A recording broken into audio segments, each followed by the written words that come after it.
Treatment of gum diseases. The treatment of gum disease will be based on severity of the gum disease. In the initial stage, when the infection is confined only to the teeth and gum line, professional cleaning of the teeth and gum line would be sufficient. When the infection has reached underneath the gums, a deep cleaning of gums and smoothing of root surface is required. Whereas, when the gums have shrunk down due to severe infection, there would be a need for surgical approaches. One such approach is flap surgery, which is performed by lifting the gums and cleaning debris underneath.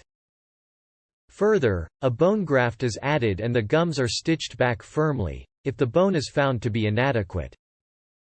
A guided tissue regeneration technique may also be performed by adding a small, mesh-like fabric to guide the growth of gums. Another approach is bone surgery, which involves shaping the bone to prevent accumulation of plaque and thereby prevent bacterial growth. In addition to the above treatments, use of antimicrobial mouthwash, gels and oral antibiotics are recommended to prevent bacterial growth. The success of treatment of gum diseases depends on how well the oral hygiene is maintained.